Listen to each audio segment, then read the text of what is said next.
오늘은 68세 한상우 씨의 이야기입니다. 그는 40년간 간호사로 일하며 수많은 생명을 돌봤습니다. 은퇴 후 전북 산골의 푸른솔 요양원에서 새로운 삶을 시작했죠. 여기서 여생을 평안하게 보내면 되겠어. 하지만 조용해 보이는 요양원에는 상상할 수 없는 비밀이 숨겨져 있었어요. 탐욕에 눈이 먼 사람들이 어르신들의 생명을 돈으로 바꾸는 끔찍한 거래가 벌어지고 있었습니다. 하지만 그는 악에게 무릎 꿇지 않았습니다. 과연 그에게 어떤 일이 벌어질까요? 그럼 오늘의 이야기 시작하겠습니다. 전북의 깊은 산골짜기에 자리한 푸른솔 요양원은 아침 안개에 쌓여 있었습니다. 한상우는 창문을 열고 깊게 숨을 들이켰죠. 공기가 참 좋네요. 상우는 68세였지만 여전히 단단한 체격을 유지하고 있었습니다. 40년간 간호사로 일했던 그는 은퇴 후 이곳에서 새로운 삶을 시작했죠. 상우 씨, 오늘도 일찍 오셨네요. 김미선 간병인이 밝게 인사했습니다. 미선은 30대 초반으로 성실하고 따뜻한 성격이었죠. 일찍 일어나는 게 습관이에요. 할머니들은 어떠세요? 다들 잘 주무셨어요. 그런데 박할머니가 어젯밤에 잠을 못 주무셨대요. 상우가 박할머니 방으로 향했습니다. 85세 박순덕 할머니는 침대에 누워 천장을 바라보고 있었죠. 할머니, 못 주무셨어요? 상우야, 이상해. 요즘 들어 뭔가 이상하단 말이야. 박할머니의 목소리에는 불안감이 섞여 있었습니다. 상우는 할머니 손을 잡고 앉았죠. 뭐가 이상하세요? 약이야. 새로 주는 약 말이야. 먹고 나면 머리가 멍해져. 상우는 고개를 끄덕였습니다. 최근 며칠간 여러 어르신이 비슷한 말을 했거든요. 원장님께 얘기해 볼게요. 복도를 걸어가던 상우는 이상한 광경을 목격했습니다. 직원들이 커다란 상자들을 창고로 옮기고 있었죠. 뭘 옮기는 거예요? 정우진 간병인이 땀을 닦으며 대답했습니다. 새로 들어온 물건들이에요. 원장님이 가져오라고 하셨거든요. 상우가 상자들을 자세히 보니 평소와는 달랐습니다. 크기도 크고 무거워 보였죠. 생활용품인가요? 잘 모르겠어요. 원장님이 직접 관리하신다고 하셔서. 상우는 고개를 갸웃했습니다. 평소 원장은 이런 세세한 일에 관여하지 않았거든요. 원장실에서 목소리가 들려왔습니다. 상우는 문 앞에서 잠시 멈춰섰죠. 이번 주까지는 괜찮겠어? 원장 최영수의 목소리였습니다. 50대 후반의 그는 평소 온화한 성격이었죠. 걱정하지 마세요. 계획대로 진행하겠습니다. 모르는 남자 목소리가 들렸습니다. 상우는 조용히 물러났죠. 점심시간 식당에서 어르신들이 모여 있었습니다. 이거 맛이 좀 이상하지 않아? 이순자 할머니가 약을 보며 말했습니다. 나도 그래. 전에 먹던 거랑 다른 것 같아. 묻지도 말고 먹으라고 하니까 뭔가 수상해. 상우가 다가갔습니다. 할머니들, 무슨 얘기예요? 상우야, 새로 주는 약이 이상해. 먹고 나면 속이 메스꺼워. 상우는 약을 자세히 살펴봤습니다. 평소 보던 약과는 확실히 달랐죠. 언제부터 이 약을 드셨어요? 이번 주부터인 것 같아. 정확히는 모르겠지만 상우의 표정이 굳어졌습니다. 40년간 간호사로 일했던 경험상 뭔가 잘못된 것 같았거든요. 그날 저녁 상우는 미선과 대화를 나누고 있었습니다. 요즘 어르신들 상태가 어때요? 좀 이상해요. 평소보다 많이 졸려하시고. 식욕은 어떤가요? 많이 떨어졌어요. 그리고 가끔 어지러워하세요. 상우는 고민에 빠졌습니다. 이런 증상들이 한꺼번에 나타나는 건 흔한 일이 아니었거든요. 혹시 새로운 약 때문일까요? 그럴 수도 있겠네요. 원장님께 한번 여쭤볼까요? 상우가 고개를 끄덕였습니다. 그게 좋겠어요. 밤이 되자 요양원은 조용해졌습니다. 상우는 마지막 순찰을 돌고 있었죠. 한 방에서 신음소리가 들렸습니다. 상우가 서둘러 들어가 보니 김할아버지가 침대에서 뒤척이고 있었어요. 할아버지, 어디 아프세요? 배가 아파. 그리고 머리도 어지러워. 상우는 김할아버지의 맥박을 재고 체온을 확인했습니다. 정상 범위였지만 뭔가 이상했죠. 오늘 새로운 약 드셨어요? 응, 점심 먹었지. 상우는 잠시 생각에 잠겼습니다. 이런 증상이 우연의 일치일까요? 내일 원장님께 말씀드릴게요. 김할아버지가 고개를 끄덕였습니다. 상우는 자신의 방으로 돌아와 창밖을 바라봤습니다. 깊은 산골의 밤은 고요했지만 마음속에는 불안감이 자리 잡고 있었죠. 뭔가 잘못되고 있어. 상우는 혼자 중얼거렸습니다. 오랜 경험이 말하고 있었어요.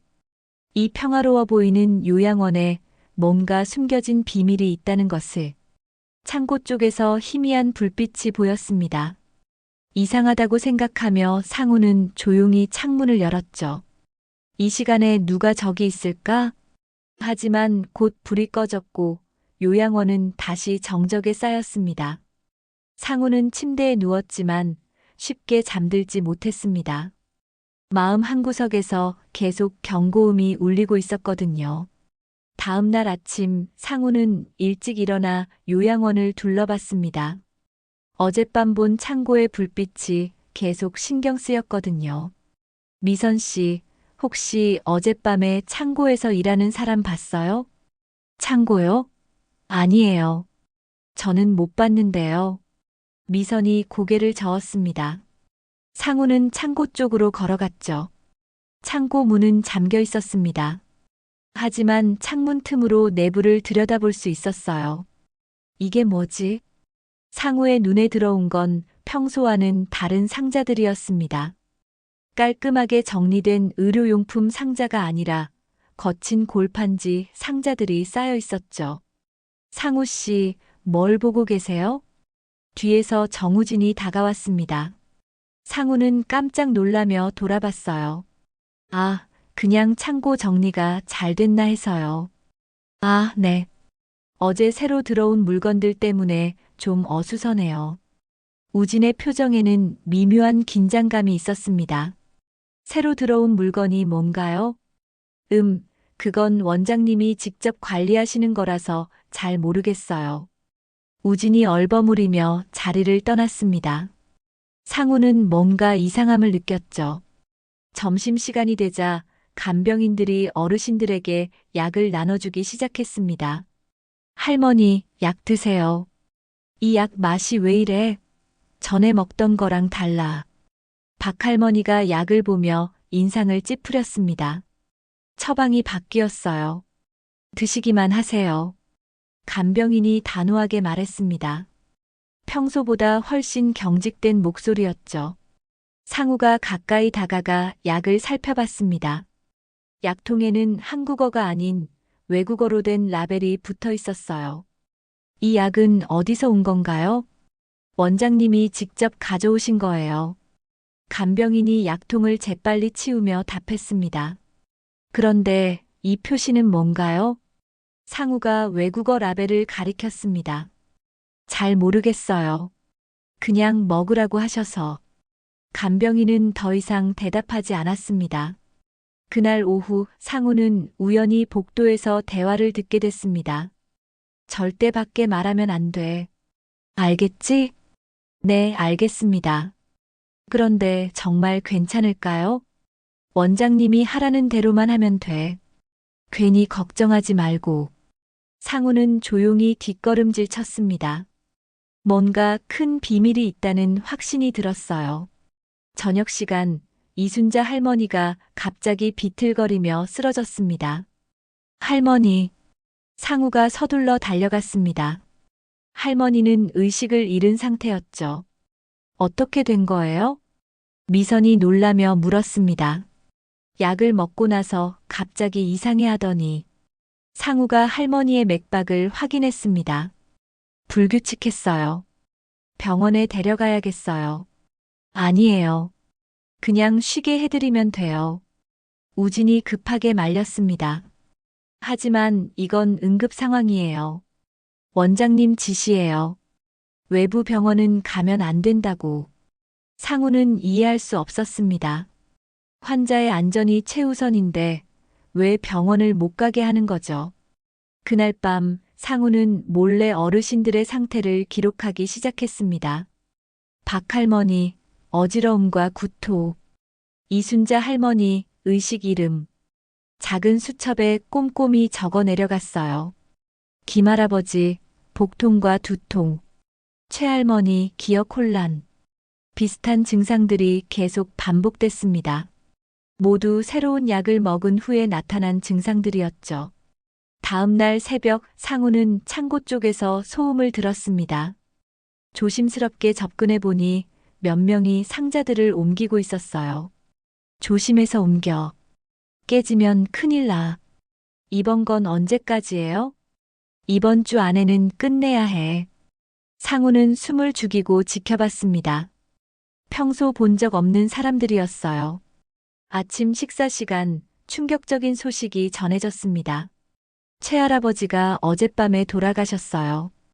원장이 담담하게 발표했습니다. 상우는 깜짝 놀랐죠. 갑자기 어떻게 된 거예요? 연세가 많으셔서 자연스러운 일이에요. 하지만 상우는 이상함을 느꼈습니다. 최할아버지는 비교적 건강했거든요. 가족분들께는 연락드렸나요? 네, 이미 연락드렸어요. 원장의 답변은 너무 간단했습니다.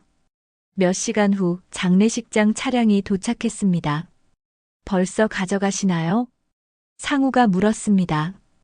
가족분들이 빨리 모시고 가길 원하세요. 하지만 가족들의 모습은 보이지 않았어요. 이상하다고 생각하며 상우는 차량을 지켜봤죠. 이렇게 빨리 보내는 게 맞나요? 미선이 상우에게 조용히 물었습니다. 보통은 아니죠. 절차가 좀 이상해요. 상우는 40년간 간호사로 일하며 수많은 죽음을 봤습니다. 이렇게 서둘러 처리하는 경우는 드물었어요. 그날 오후 상우는 최할아버지 방을 다시 찾았습니다. 침대 옆 쓰레기통에서 빈 약통을 발견했죠. 이것도 그 외국어 약이네. 상우는 약통을 주머니에 넣었습니다. 증거로 남겨둘 필요가 있었거든요. 저녁 시간 어르신들은 침울한 표정이었습니다. 최영감이 갑자기 죽다니. 어제까지 멀쩡했는데 말이야. 우리도 언제 그렇게 될지 모르겠어. 상우는 어르신들의 대화를 들으며 가슴이 무거워졌습니다. 할머니들, 너무 걱정하지 마세요. 상우야, 혹시 우리가 먹는 약 때문은 아닐까? 박할머니가 조심스럽게 물었습니다. 왜 그렇게 생각하세요? 요즘 약 먹고 나면 이상해. 머리도 아프고. 상우는 고개를 끄덕였습니다. 어르신들도 뭔가 이상함을 느끼고 있었어요. 그날 밤 상우는 자신의 방에서 지금까지 모은 정보를 정리했습니다. 분명히 뭔가 잘못되고 있어. 외국어로 된 약통, 어르신들의 이상 증상, 최할아버지의 갑작스러운 죽음, 서둘러 치워진 시신.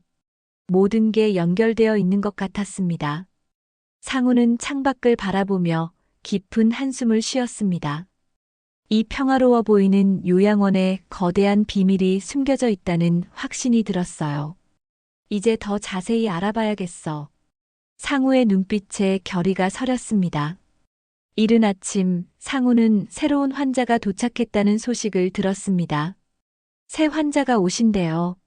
미선이 알려줬습니다. 어떤 분이에요?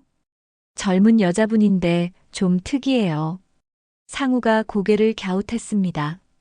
이 요양원엔 보통 70대 이상 어르신들만 계셨거든요. 몇 살 정도 되세요? 40대 초반인 것 같아요. 그런데 크게 아픈 곳도 없어 보이는데. 상우는 호기심이 생겼습니다. 건강해 보이는 사람이 왜 요양원에 왔을까요? 점심시간 상우는 새로운 환자를 만났습니다. 안녕하세요. 저는 간병인 한상우예요. 아, 네. 저는 이미영이에요. 미영은 40대 초반으로 깔끔한 인상이었습니다. 어디 아픈 곳을 찾기 어려울 정도로 건강해 보였죠. 어디 편찮으셔서 오셨나요? 스트레스 때문에 좀 쉬려고요. 하지만 미영의 대답은 어딘가 어색했습니다. 가족분들은 어떻게 생각하세요? 가족은 없어요. 혼자 결정했어요. 상우는 이상함을 느꼈습니다.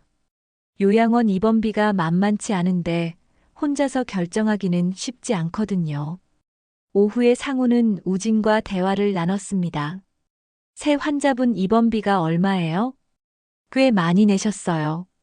한 달에 500만 원 정도. 500만 원이나요? 상우는 깜짝 놀랐습니다. 평소 입원비의 2배가 넘는 금액이었어요. 특별 케어를 받으신대요. 어떤 특별 케어요? 잘 모르겠어요. 원장님이 직접 관리하신다고. 또다시 원장이 직접 관리한다는 말이 나왔습니다. 그날 저녁 상우는 미영에게 약을 가져다 주는 간병인을 봤습니다. 이 약은 꼭 드셔야 해요. 이게 뭔 약이에요? 미영이 약을 보며 물었습니다. 건강보조제예요. 몸에 좋아요. 하지만 그 약은 다른 어르신들이 먹는 그 외국어 라벨 약이었습니다. 저는 약을 잘 안 먹거든요. 꼭 드셔야 해요. 치료에 필요한 거거든요. 간병인이 강하게 주장했습니다. 상우는 이상함을 느꼈습니다. 건강해 보이는 사람에게 왜 그런 약을 주는 거죠? 밤이 깊어가자 상우는 원장실에서 불빛이 새어나오는 걸 발견했습니다. 이 시간에 누가 있을까? 상우는 조심스럽게 원장실 쪽으로 다가갔습니다. 창문 틈으로 내부를 들여다보니 원장과 모르는 남자가 앉아 있었어요. 이번 대상자는 어떻습니까? 모르는 남자가 물었습니다. 아주 좋습니다. 건강하고 나이도 적당해요. 원장이 대답했습니다. 그럼 계획대로 진행하죠. 남자가 두꺼운 봉투를 원장에게 건넸습니다. 상우의 심장이 뛰기 시작했습니다. 뭔가 거래가 이뤄지고 있었어요. 약은 언제부터 투여하죠? 내일부터 시작합니다. 단계적으로 늘려가면서. 부작용은 괜찮을까요? 지금까지 문제 없었으니까 이번에도 괜찮을 거예요. 상우는 숨을 죽이고 더 들어보려 했습니다. 책상 위를 보니 환자 명단이 놓여 있었어요. 그리고 그 옆에는 특별 투약 기록이라고 적힌 서류가 있었습니다. 이번 건으로 얼마나 받을 수 있죠? 한 명당 3천만 원 정도 됩니다. 꽤 괜찮네요. 상우는 충격에 빠졌습니다. 환자 한 명당 3천만 원이라니. 서류를 자세히 보니 어르신들의 이름이 적혀 있었습니다. 그리고 각 이름 옆에는 금액이 표시되어 있었어요. 박순덕 마이너스 2,500만 원 완료. 최영수 마이너스 3천만 원 완료. 이순자 마이너스 진행 중. 상우는 온몸에 소름이 돋았습니다. 이건 환자들의 생명을 돈으로 바꾸는 거래였어요. 이미영은 언제까지 예정이죠? 한 달 정도면 될 것 같습니다. 알겠습니다. 그럼 이만. 남자가 일어나려 할 때 상우는 급하게 핸드폰을 꺼냈습니다. 조심스럽게 창문 틈으로 핸드폰을 들이밀어 사진을 찍었어요. 책상 위에 서류, 돈 봉투, 두 사람의 모습까지 모든 걸 담았습니다. 이 증거면 충분해. 상우는 마음속으로 다짐했습니다. 이 진실을 세상에 알려야 한다고. 하지만 그때 발소리가 들렸습니다. 누가 거기 있어? 원장의 목소리였습니다. 상우는 깜짝 놀라며 몸을 숨겼습니다. 심장이 터질 것 같았어요. 아무도 없는 것 같은데요. 모르는 남자가 말했습니다. 이상하네. 분명히 뭔가 소리가 났는데. 원장이 창문 쪽으로 다가왔습니다. 상우는 숨을 죽이고 벽에 바짝 붙어 있었습니다. 그냥 바람 소리였나 보죠. 그런가 보네요. 그럼 조심해서 가세요. 남자가 나가고 원장실 불이 꺼졌습니다. 상우는 한참 후에야 그 자리를 떠났습니다. 자신의 방으로 돌아온 상우는 핸드폰을 확인했습니다. 사진들이 선명하게 찍혀 있었어요. 이제 확실한 증거가 있어. 상우는 손을 떨며 사진들을 보았습니다. 환자들을 실험 대상으로 팔아넘기는 끔찍한 거래의 현장이었어요. 최할아버지도 이 때문에 돌아가신 거구나. 상우는 분노로 주먹을 꽉 쥐었습니다. 더 이상 가만히 있을 수 없어. 하지만 어떻게 해야 할지 막막했습니다. 혼자서 이 큰 일을 감당할 수 있을까요? 경찰에 신고해야겠어. 상우는 결심을 굳혔습니다. 더 많은 피해자가 생기기 전에 막아야 했거든요. 새벽이 되자 상우는 잠시 눈을 감았습니다. 하지만 머릿속엔 계속 그 장면이 떠올랐어요. 돈을 주고받는 모습, 환자들의 이름이 적힌 명단, 금액이 표시된 서류. 모든 게 너무나 충격적이었습니다. 미영 씨도 위험해. 상우는 새로운 환자를 떠올렸습니다. 그녀도 그 끔찍한 거래의 대상이었어요. 어떻게든 막아야 해. 상우의 눈에 강한 의지가 서렸습니다. 진실을 밝혀내겠다는 결심으로 가득했죠. 창밖으로 새벽빛이 스며들고 있었습니다. 새로운 하루가 시작되고 있었어요. 하지만 상우에게는 지금까지와는 완전히 다른 하루가 될 것이었습니다. 진실과 맞서는 시간이 시작된 거였죠. 상우는 평소와 다름없이 아침 업무를 시작했습니다. 하지만 마음은 무거웠어요. 어젯밤 목격한 일이 계속 머릿속을 맴돌았거든요. 상우 씨, 어디 아프세요? 미선이 걱정스럽게 물었습니다. 아니에요. 그냥 잠을 못 잤어요. 요즘 계속 그러시네요. 무슨 일 있어요? 상우는 대답하지 못했습니다. 미선에게 진실을 말하기엔 너무 위험했어요. 점심시간 상우는 이미영의 상태를 확인하러 갔습니다. 미영 씨, 몸은 어떠세요? 좀 이상해요. 어제부터 약 먹고 나면 머리가 띵해져요. 미영의 얼굴이 창백했습니다. 다른 어르신들과 똑같은 증상이었어요. 혹시 약을 안 드실 수는 없나요? 안 된대요. 치료에 꼭 필요하다고 하니까. 상우는 가슴이 답답했습니다. 미영도 그 끔찍한 실험의 희생자가 되고 있었어요. 그때 복도에서 우진과 다른 직원이 대화하는 소리가 들렸습니다. 상우 씨가 요즘 좀 이상하지 않아? 맞아. 자꾸 창고 쪽을 기웃거리고. 상우는 깜짝 놀랐습니다. 자신의 행동이 들키기 시작한 거예요. 혹시 뭔가 눈치챈 걸까? 글쎄, 조심해서 지켜보자. 상우는 조심스럽게 그 자리를 떠났습니다. 이미 의심받고 있었어요. 오후 시간 상우는 평소보다 신중하게 행동했습니다. 하지만 계속 누군가가 지켜보는 느낌이 들었어요. 화장실을 가는데 뒤에서 발소리가 따라왔습니다. 누가 따라오나? 상우가 뒤돌아보니 우진이 서 있었습니다. 우진 씨, 무슨 일이에요? 아, 그냥 화장실 가려고요. 하지만 우진의 표정은 어색했습니다. 저녁 시간 상우는 원장실로 호출받았습니다. 상우 씨, 들어오세요. 원장 최영수가 진중한 표정으로 앉아 있었습니다. 무슨 일로 부르셨어요? 앉으세요. 할 얘기가 있어요. 상우는 긴장하며 의자에 앉았습니다. 요즘 직원들 사이에서 얘기가 나오더군요. 어떤 얘기요? 상우 씨가 요양원 일에 너무 간섭한다고. 원장의 목소리에는 경고의 뉘앙스가 있었습니다. 저는 그냥 제 일을 했을 뿐인데요. 환자 관리는 담당자가 있어요.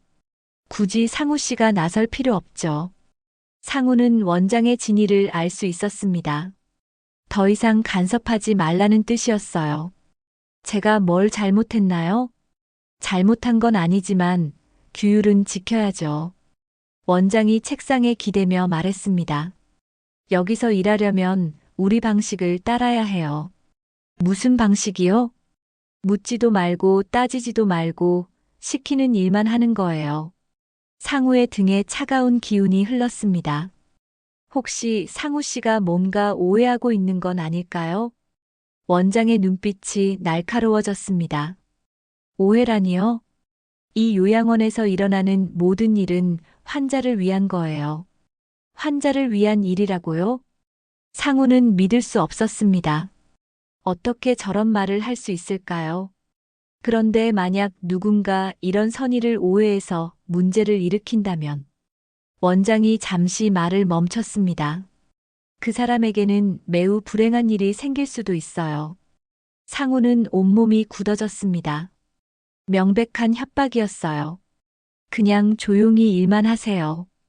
그게 모두를 위한 거니까. 만약 그렇게 하지 않으면 어떻게 되는 건가요? 상우 씨도 아시잖아요. 요양원에서는 사고가 자주 일어나죠. 원장의 입꼬리가 차갑게 올라갔습니다. 특히 나이 드신 분들은 언제 무슨 일이 생길지 몰라요. 상우는 협박의 의미를 정확히 이해했습니다. 계속 간섭하면 목숨이 위험하다는 뜻이었어요. 알겠습니다. 상우는 일단 물러서기로 했습니다. 지금 맞서봤자 소용없었어요. 현명한 선택이에요. 그럼 이만 들어가세요. 상우는 원장실을 나왔습니다. 다리가 후들거렸어요. 자신의 방으로 돌아온 상우는 침대에 주저앉았습니다.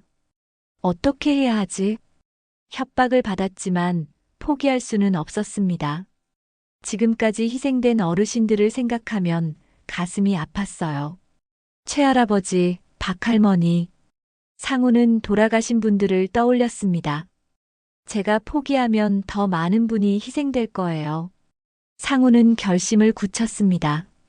위험하더라도 계속 진실을 찾겠다고. 그날 밤 상우는 몰래 경찰서에 전화를 걸었습니다. 신고할 일이 있어요. 어떤 일인가요? 요양원에서 환자들을 상대로 불법 실험을 하고 있어요. 증거가 있나요? 사진도 있고 기록도 있어요. 그럼 직접 오셔서 신고하시겠어요? 아니요, 익명으로 하고 싶어요. 상우는 자세한 내용을 설명했습니다. 하지만 경찰의 반응은 시원치 않았어요. 일단 접수는 하겠지만 확인하는데 시간이 걸릴 것 같아요. 빨리 조사해 주세요. 더 많은 피해자가 생길 수 있어요. 알겠습니다. 하지만 경찰의 목소리에는 별다른 긴급함이 느껴지지 않았습니다. 며칠이 지났지만 경찰의 연락은 없었습니다.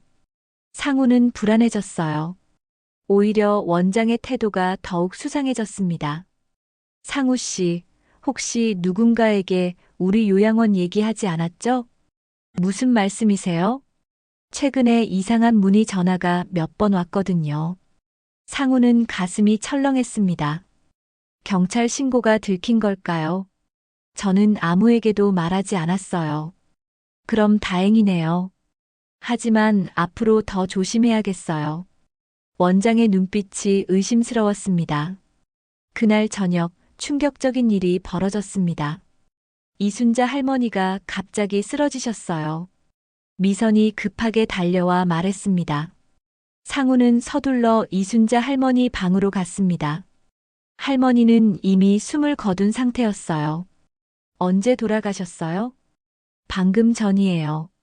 갑자기 숨이 막힌다고 하더니 상우는 할머니의 침대 옆을 살펴봤습니다.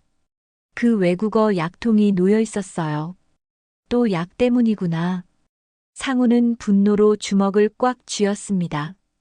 병원에 연락해야겠어요. 안 돼요. 원장님이 외부 연락은 하지 말라고 했어요. 우진이 막았습니다. 하지만 사망 신고는 해야죠. 원장님이 알아서 하신다고 했어요. 상우는 이해할 수 없었습니다. 또 은밀하게 처리하려는 거였어요. 다음 날 아침 이순자 할머니의 시신도 빠르게 처리됐습니다. 가족분들이 빨리 모시고 간대요. 하지만 역시 가족의 모습은 보이지 않았습니다.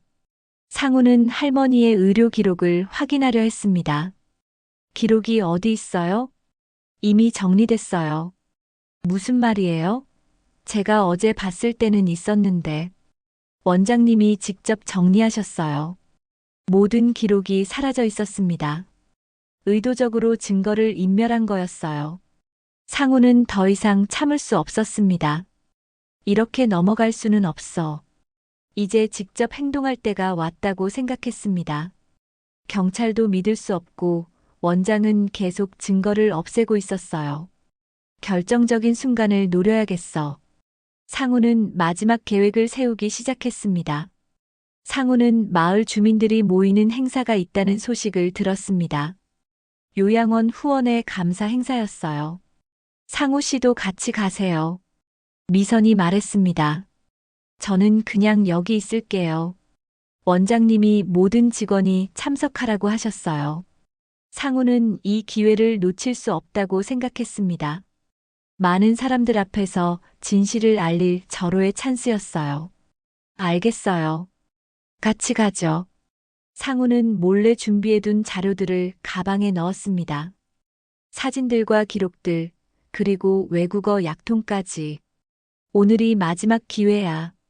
마을 회관에는 주민들이 가득 모여 있었습니다.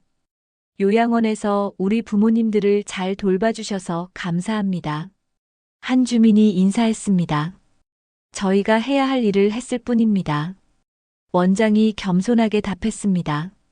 상우는 원장의 위선적인 모습을 보며 분노가 치밀었어요.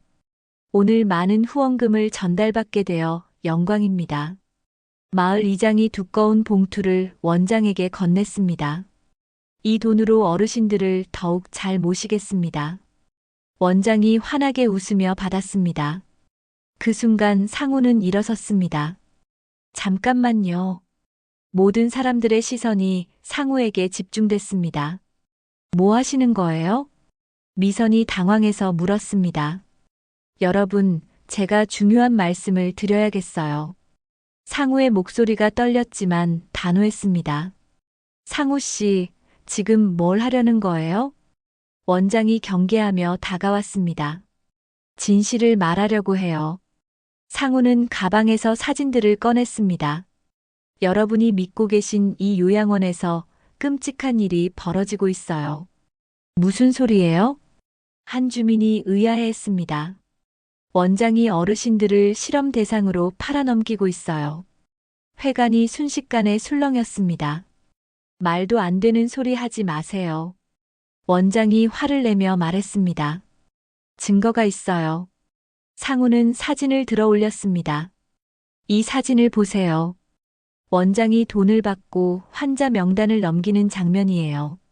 사람들이 웅성거리기 시작했습니다. 이건 조작된 거예요. 믿지 마세요. 원장이 급하게 부인했습니다. 그럼 이건 뭐예요? 상우는 환자 기록을 꺼냈습니다. 어르신들 이름 옆에 금액이 적혀 있어요. 박순덕 할머니 2,500만 원 완료라고 되어 있어요. 박 할머니의 아들이 앞으로 나왔습니다. 우리 엄마 이름이 왜 여기 있어요? 그리고 최영수 할아버지 3천만 원 완료예요. 최할아버지의 딸이 얼굴이 하얘졌습니다. 아버지가 돌아가신 게 이 때문이에요? 아니에요. 그런 일은 없었어요. 원장이 진땀을 흘리며 말했습니다. 그럼 이 약통은 뭐예요? 상우는 외국어 라벨이 붙은 약통을 보여줬습니다. 정식 약이 아니라 실험용 약이에요. 이걸 어르신들에게 먹였다고요? 한 유가족이 소리쳤습니다. 그래서 우리 아버지가 갑자기 돌아가신 거예요? 말도 안 돼요. 이 사람이 거짓말하는 거예요. 원장이 절규하듯 말했습니다. 하지만 증거들은 너무나 명확했습니다. 최할아버지는 건강했어요. 그런데 이 약을 먹고 하루 만에 돌아가셨어요. 상우의 목소리에 울분이 섞였습니다. 이순자 할머니도 마찬가지예요. 이순자 할머니의 손자가 벌떡 일어났습니다. 할머니가 돌아가시기 전에 이상한 약을 먹는다고 하셨어요. 우리는 단순한 병이라고 들었는데 모든 게 거짓말이었어요.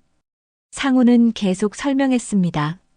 제약회사가 신약 실험을 위해 돈을 주고 원장이 환자들을 넘긴 거예요. 회관이 완전히 아수라장이 됐습니다. 이 악마 같은 놈아. 한 유가족이 원장에게 달려들었습니다. 우리 부모를 뭘로 본 거야? 진정하세요. 오해예요. 원장이 뒷걸음질 쳤습니다. 오해가 아니라 살인이에요. 돈 때문에 사람을 죽인 거잖아요. 사람들의 분노가 폭발했습니다. 경찰을 불러요. 이 살인마를 잡아야 해요. 그때 기자들이 몰려들었습니다. 무슨 일이 벌어진 건가요? 요양원에서 불법 실험이 있었다고요? 플래시가 터지며 현장이 더욱 혼란스러워졌습니다. 원장님, 이 사실이 맞나요? 기자가 마이크를 들이댔습니다. 아니에요. 모든 게 오해예요. 원장이 손사래를 쳤습니다. 그럼 이 증거들은 어떻게 설명하시겠어요? 조작된 거예요. 저 사람이 저를 해치려고. 하지만 원장의 변명은 설득력이 없었습니다. 상우 씨, 다른 증거도 있어요? 기자가 상우에게 물었습니다. 환자들의 증언도 있어요. 모두 비슷한 증상을 보였거든요. 구체적으로 어떤 증상이었나요? 약을 먹고 나면 의식이 흐려지고 기억이 혼란스러워했어요. 상우는 차근차근 설명했습니다.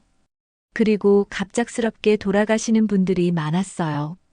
정말 충격적이네요. 기자가 메모하며 말했습니다. 경찰서에도 신고하셨나요? 네, 하지만 제대로 처리되지 않아서 직접 폭로하게 됐어요. 그때 경찰이 도착했습니다. 신고가 접수됐습니다. 경찰관이 현장을 둘러봤습니다. 여기서 무슨 일이 벌어진 건가요? 요양원에서 불법 의료 실험을 했다는 신고예요. 기자가 설명했습니다. 증거가 있나요? 여기 다 있어요. 상우는 모든 자료를 경찰관에게 건넸습니다. 이것들을 확인해 보겠습니다. 경찰관이 사진들과 기록들을 살펴봤습니다. 꽤 구체적인 증거들이네요. 모든 게 거짓이에요. 원장이 마지막까지 부인했습니다. 조사해보면 알겠지만 일단 동행해 주시죠. 경찰관이 원장에게 말했습니다. 저는 아무 잘못도 하지 않았어요. 그건 조사에서 밝혀질 일입니다. 원장이 경찰차에 타는 모습을 주민들이 지켜봤습니다. 드디어 진실이 밝혀지는 거네요. 한 유가족이 상우에게 고마워했습니다. 정말 용감하셨어요. 제가 해야 할 일을 했을 뿐이에요. 상우는 겸손하게 답했습니다. 상우 씨 덕분에 억울하게 돌아가신 분들의 진실이 밝혀졌어요. 이제야 마음이 좀 놓이네요. 주민들이 상우를 둘러싸고 격려했습니다. 앞으로 어떻게 되는 건가요? 미선이 걱정스럽게 물었습니다. 경찰에서 본격적으로 수사할 거예요. 상우는 확신에 찬 목소리로 말했습니다. 정의가 실현될 거예요. 회관을 나서면서 상우는 가슴이 후련했습니다. 드디어 진실을 세상에 알렸어요. 옳은 일을 했어. 상우는 마음속으로 중얼거렸습니다. 비록 위험했지만 포기하지 않길 잘했다고 생각했어요. 하늘을 바라보며 상우는 돌아가신 어르신들을 떠올렸습니다. 이제 편히 쉬세요. 정의의 첫걸음을 내디딘 순간이었습니다. 경찰서에서 본격적인 수사가 시작됐습니다. 상우는 수사관과 마주 앉아 있었어요. 상우 씨가 제공한 증거들을 분석해 봤습니다. 김 수사관이 서류를 펼쳐 보였습니다. 어떤 결과가 나왔나요? 정말 충격적인 내용이더군요. 수사관의 표정이 심각했습니다. 요양원에서 실제로 불법 임상실험이 이뤄지고 있었어요. 상우는 예상했던 일이지만 여전히 가슴이 무거웠습니다. 제약회사와 어떤 관계였나요? 바이오텍이라는 회사에서 신약 개발을 위해 돈을 지불했어요. 얼마나 받은 거예요? 환자 한 명당 2천만 원에서 3천만 원까지였습니다. 상우는 분노로 주먹을 꽉 쥐었습니다. 그럼 어르신들은 돈으로 팔린 거네요? 맞습니다. 완전히 상품 취급을 당한 거죠. 수사관도 분개하며 말했습니다. 그날 오후 요양원에 압수수색이 이뤄졌습니다. 모든 서류와 약품을 압수하겠습니다. 수사관들이 창고를 뒤지기 시작했어요. 여기 이상한 약들이 많이 있네요. 라벨도 전부 외국어로 되어 있어요. 상우도 함께 현장을 지켜봤습니다. 저 약들이 어르신들을 죽인 거예요. 미선이 떨리는 목소리로 말했습니다. 믿을 수 없어요. 정말 그런 일이 벌어지고 있었다니. 우리도 모르는 사이에 공범이 된 거나 다름없네요. 다른 직원들도 충격에 빠져 있었습니다. 여기서 뭔가 나왔습니다. 한 수사관이 소리쳤습니다. 숨겨진 금고에서 거래 장부가 발견됐어요. 환자별로 금액이 상세히 기록되어 있네요. 그리고 제약회사 담당자와의 통화 기록도 있어요. 모든 증거가 하나씩 드러나고 있었습니다. 저녁 무렵 피해자 가족들이 경찰서로 몰려왔습니다. 우리 아버지가 정말 실험용으로 쓰인 거예요? 최할아버지의 딸이 울먹이며 물었습니다. 안타깝지만 사실입니다. 수사관이 조심스럽게 답했습니다. 그럼 자연사가 아니라 살해당한 거네요? 현재 부검을 진행하고 있어요. 박할머니의 아들이 주먹으로 벽을 쳤습니다. 이런 짐승 같은 놈들을. 진정하세요. 법적으로 처벌받게 될 거예요. 처벌로는 부족해요. 우리 어머니를 돌려달라고요. 가족들의 분노와 슬픔이 폭발했습니다. 상우는 그들의 마음을 이해할 수 있었어요. 정말 죄송합니다. 상우가 고개를 숙였습니다. 아니에요.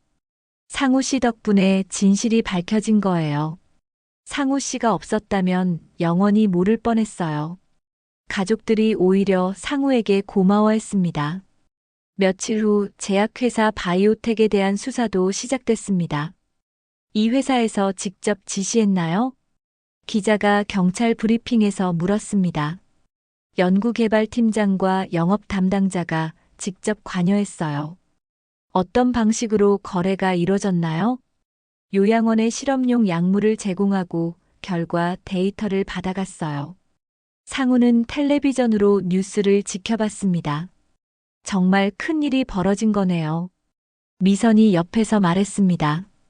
이제 시작이에요. 더 많은 진실이 드러날 거예요. 뉴스에서는 연일 이 사건을 다뤘습니다. 요양원 불법 실험 사건의 전모가 밝혀지고 있습니다. 아나운서가 심각한 표정으로 말했습니다. 원장 최영수는 3년간 총 10명의 환자를 실험 대상으로 넘긴 것으로 확인됐습니다. 이 중 15명이 실험 과정에서 사망한 것으로 드러났습니다. 상우는 그 숫자에 경악했습니다. 15명이나 돌아가셨다고요? 네, 부검 결과 모두 약물 부작용으로 인한 사망이었어요. 수사관이 확인해줬습니다. 한 달 후 재판이 시작됐습니다. 피고인 최영수는 살인죄로 기소됩니다. 판사가 엄숙하게 선언했습니다. 변호인은 무죄를 주장하나요? 아니요. 일부 혐의를 인정합니다. 원장의 변호사가 답했습니다. 상우도 증인으로 출석했습니다.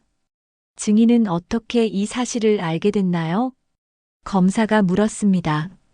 환자들의 이상 증상을 보고 의심하기 시작했어요. 구체적으로 어떤 증상이었나요? 약을 먹고 나면 의식이 혼미해지고 기억력이 떨어졌어요. 상우는 차분히 증언했습니다. 그리고 갑작스럽게 사망하는 일이 반복됐어요. 증인이 직접 목격한 장면도 있나요? 네, 원장이 제약회사 직원과 돈을 주고받는 걸 봤어요. 법정이 술렁였습니다. 그때 무슨 대화를 나눴나요? 환자 명단을 넘기고 실험 결과를 보고하는 내용이었어요. 피해자 가족들이 방청석에서 흐느꼈습니다. 증인의 용기 덕분에 진실이 밝혀진 거네요. 판사가 상우를 바라보며 말했습니다. 저는 당연한 일을 했을 뿐입니다. 재판은 여러 차례 계속됐습니다. 제약회사 관계자들도 모두 기소됐나요? 기자가 물었습니다. 네, 연구팀장은 살인방조죄, 영업 담당자는 살인교사죄로 기소됐어요. 회사 차원에서도 책임을 져야죠. 바이오텍 회사는 영업정지 처분을 받았어요. 상우는 뉴스를 보며 안도했습니다. 드디어 정의가 실현되는군요. 하지만 마음 한구석은 여전히 무거웠어요. 돌아가신 분들은 다시 돌아오지 않잖아요.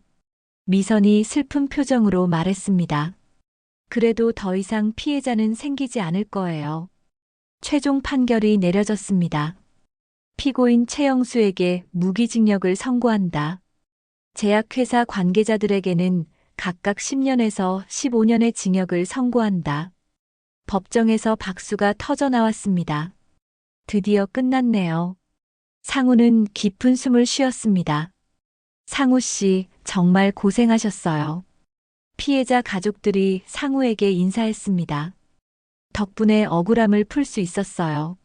앞으로도 이런 일이 없도록 감시해야겠어요. 상우는 고개를 끄덕였습니다. 네, 다시는 이런 일이 반복되지 않도록 해야죠. 법원을 나서면서 상우는 하늘을 바라봤습니다. 할아버지, 할머니들, 이제 편히 쉬세요. 정의가 실현된 순간이었습니다. 비록 늦었지만 진실이 세상에 알려졌어요. 상우의 마음에는 뿌듯함과 함께 깊은 책임감이 자리 잡고 있었습니다. 판결이 내려진 지 일주일 후 상우는 집에서 아침 뉴스를 보고 있었습니다. 푸른솔 요양원 사건이 전국적인 충격을 주고 있습니다. 아나운서가 심각한 표정으로 말했습니다. 현재 전국 요양원에 대한 전수조사가 시작됐어요. 상우는 커피잔을 내려놓으며 화면을 지켜봤습니다. 대구의 한 요양원에서도 유사한 의혹이 제기되고 있다고 해요. 미선이 전화를 걸어왔습니다. 상우 씨, 뉴스 보고 계세요? 네, 지금 보고 있어요. 다른 곳에서도 비슷한 일이 있었던 것 같아요. 그럴 줄 알았어요. 우리가 처음이 아닐 거예요. 상우의 목소리에는 무거움이 섞여 있었습니다. 상우 씨 덕분에 이런 일들이 다 드러나는 거네요. 하지만 상우는 마음이 편하지 않았어요.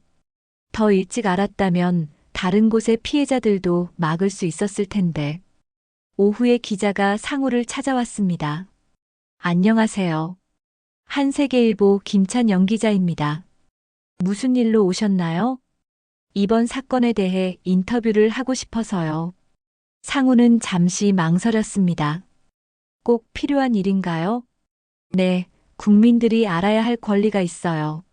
알겠습니다. 상우는 기자와 마주 앉았습니다. 언제부터 의심하기 시작하셨나요? 처음에는 단순한 의료사고인 줄 알았어요. 그럼 어떤 계기로 확신하게 되셨나요? 어르신들이 똑같은 증상을 보이는데 아무도 신경 쓰지 않더라고요. 상우는 차분히 답변했습니다. 가장 힘들었던 순간은 언제였나요? 원장에게 협박을 받았을 때요. 어떤 협박이었나요? 조용히 하지 않으면 사고가 날 수 있다고 했어요.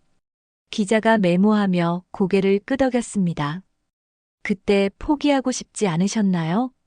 상우는 잠시 생각에 잠겼습니다. 솔직히 무서웠어요. 하지만 더 많은 분이 희생될까봐. 지금은 어떤 기분이세요? 후련하지만 마음이 무거워요. 왜 무거우신가요? 돌아가신 분들 때문이에요. 더 일찍 알았다면. 상우의 눈가에 눈물이 맺혔습니다. 본인을 영웅이라고 생각하세요? 아니에요. 당연한 일을 했을 뿐이에요. 하지만 쉽지 않은 선택이었을 텐데요. 간호사로 40년 일했으니까요. 환자를 지키는 게 제 의무죠. 기자는 감동받은 표정으로 메모를 계속했습니다. 며칠 후 신문에 상우의 인터뷰가 실렸습니다. 68세 간병인의 용기, 15명의 목숨을 구하다. 제목을 본 상우는 고개를 저었습니다. 15명을 구한 게 아니라 15명을 잃은 거인데. 미선이 찾아와서 말했습니다. 그래도 더 많은 피해는 막으신 거잖아요. 그렇게 생각해야겠네요. 그날 저녁 지역 주민들이 상우를 찾아왔습니다. 상우 씨 계세요? 문을 열어보니 마을 이장과 주민 대표들이 서 있었어요. 무슨 일이세요? 감사 인사를 드리러 왔어요. 감사할 게 뭐가 있어요? 상우 씨 덕분에 진실을 알게 됐잖아요. 이장이 정중하게 말했습니다. 우리 부모들을 지켜주셔서 고마워요. 한 주민이 눈물을 글썽이며 말했습니다. 저희가 해야 할 말이에요. 상우가 겸손하게 답했습니다. 앞으로도 계속 지켜봐 주세요. 물론이죠. 다시는 이런 일이 없도록 할게요. 주민들은 상우에게 감사패를 전달했습니다. 이런 건 받을 수 없어요. 아니에요. 마땅히 받으셔야 해요. 상우 씨가 없었다면 영영 모를 뻔했어요. 주민들의 진심이 담긴 말에 상우는 마음이 따뜻해졌습니다. 한 달 후 상우는 검찰청에 출석했습니다. 추가 조사가 필요해서 모셨어요. 검사가 말했습니다. 어떤 조사인가요? 다른 요양원 사건들과 연관성을 찾고 있어요. 그런 곳이 더 있다는 건가요? 네, 현재까지 3곳에서 유사한 사건이 발견됐어요. 상우는 충격을 받았습니다. 그럼 피해자가 더 많다는 뜻이네요. 안타깝지만 그렇습니다. 검사도 무거운 표정이었습니다. 상우 씨의 증언이 다른 사건 해결에도 도움이 될 것 같아요. 제가 도울 수 있는 일이라면 뭐든 하겠어요. 상우는 적극적으로 협조했습니다. 이런 패턴을 어떻게 발견하셨나요? 오랜 경험이 있어서 이상함을 느꼈어요. 구체적으로 어떤 부분에서요? 약물 부작용이 모든 환자에게 똑같이 나타났어요. 상우는 세세한 부분까지 설명했습니다. 저녁에 집으로 돌아온 상우는 텔레비전을 켰습니다. 요양원 불법 실험 사건의 여파가 계속되고 있습니다. 현재까지 전국에서 5개 시설이 추가로 적발됐어요. 상우는 한숨을 쉬었습니다. 이런 일이 이렇게 많이 있었다니. 그때 전화벨이 울렸습니다. 여보세요. 상우 아저씨세요? 저는 박할머니 손녀예요. 아, 그래요. 안녕하세요. 할머니 추도식을 하려고 하는데 오실 수 있어요? 물론이죠. 꼭 참석하겠어요. 추도식 날 상우는 정장을 차려입고 갔습니다. 상우 씨 오셨네요. 유가족들이 반갑게 맞았습니다. 할머니께 인사드리러 왔어요. 상우는 박할머니의 영정 앞에 무릎을 꿇었습니다. 할머니, 늦어서 죄송해요. 눈물이 흘러내렸습니다. 더 일찍 알았다면 살릴 수 있었을 텐데. 아니에요. 상우 씨가 최선을 다하셨어요. 박할머니의 딸이 상우의 어깨를 다독였습니다. 할머니도 상우 씨께 고마워하실 거예요. 진실을 밝혀주셔서 정말 감사해요. 가족들의 위로에 상우는 더욱 눈물을 흘렸습니다. 추도식이 끝난 후 상우는 요양원 터를 찾았습니다. 이미 폐쇄된 건물은 을씨년스러웠어요. 이제 다시는 이런 일이 없겠죠. 미선이 함께 와서 말했습니다. 그랬으면 좋겠어요. 상우 씨 덕분에 많은 게 바뀔 거예요. 저 하나 때문이 아니라 모두의 관심이 필요해요. 상우는 건물을 바라보며 다짐했습니다. 앞으로도 계속 지켜봐야겠어요. 네, 저도 도와드릴게요. 두 사람은 조용히 그 자리를 떠났습니다. 집으로 가는 길에 상우는 하늘을 올려다봤습니다. 할아버지, 할머니들, 정의가 실현됐어요. 이제 편히 쉬세요. 바람이 불어와 상우의 머리를 스쳤습니다. 마치 돌아가신 분들이 고맙다고 인사하는 것 같았어요. 상우의 마음에는 비로소 평안함이 찾아왔습니다. 정의는 늦었지만 결국 승리했고 탐욕에 물든 악인들은 대가를 치렀어요. 이제 새로운 시작을 할 때였습니다. 사건이 마무리된 지 2달이 지났습니다. 상우는 작은 아파트에서 혼자 살고 있었어요. 상우 씨, 어떻게 지내세요? 미선이 안부를 물으러 찾아왔습니다. 그냥 그래요. 요즘 잠이 잘 안 와서. 상우는 창가에 앉아 바깥을 바라보고 있었습니다. 아직도 그때 일 때문에 힘드세요? 자꾸 생각이 나요. 돌아가신 분들이. 상우의 목소리에는 깊은 슬픔이 배어 있었습니다. 박순덕 할머니, 최영수 할아버지, 이순자 할머니. 상우는 하나하나 이름을 불러봤습니다. 모두 제 기억 속에 살아계세요. 상우 씨가 자책하실 필요 없어요. 미선이 위로했습니다. 더 일찍 알았다면 살릴 수 있었을 텐데. 그래도 더 큰 피해는 막으셨잖아요. 상우는 고개를 끄덕였지만 여전히 마음이 무거웠어요. 이 일이 단순한 범죄가 아니란 걸 깨달았어요. 무슨 뜻이에요? 우리 사회 전체의 문제라는 거죠. 상우는 깊은 한숨을 쉬었습니다. 어르신들을 제대로 보호하지 못한 시스템의 문제예요. 그날 저녁 상우는 오랫동안 생각에 잠겼습니다. 이제 뭘 해야 할까? 혼자 중얼거렸습니다. 그냥 집에만 있을 수는 없어. 상우는 무언가 의미 있는 일을 하고 싶었어요. 다음 날 아침 마을 이장이 찾아왔습니다. 상우 씨, 부탁할 일이 있어요. 무슨 일인가요? 마을에 새로운 요양시설을 만들려고 하는데, 이장의 제안에 상우는 관심을 보였습니다. 어떤 시설이요? 제대로 된 요양원이요. 투명하게 운영하는. 저보고 어떻게 하라는 거예요? 감시 역할을 해주세요. 상우 씨만큼 경험 많은 분이 없으니까. 상우는 잠시 고민했습니다. 제가 할 수 있을까요? 물론이죠. 누구보다 적임자예요. 이장의 간절한 부탁에 상우는 마음이 움직였어요. 알겠어요. 도와드리겠어요. 정말 고마워요. 상우 씨가 있으면 든든해요. 며칠 후 상우는 마을회관에서 주민들과 회의를 했습니다. 새로운 요양원은 완전히 다르게 운영해야 해요. 어떻게 다르게요? 한 주민이 물었습니다. 모든 과정을 투명하게 공개하는 거예요. 구체적으로 어떻게요? 약물 사용 내역, 치료 과정, 모든 걸 가족들에게 알려야 해요. 상우는 경험을 바탕으로 의견을 제시했습니다. 그리고 외부 감시기구도 만들어야 해요. 상우 씨가 그 역할을 해주시겠어요? 네, 제가 할 수 있는 일이라면. 주민들이 박수를 쳤습니다. 상우 씨 덕분에 안심이 되네요. 한 달 후 새로운 요양원 건설이 시작됐습니다. 상우 씨, 이곳은 어떤 구조로 해야 할까요? 건축업체 대표가 물었습니다. 가족들이 언제든 볼 수 있게 열린 구조로 해주세요.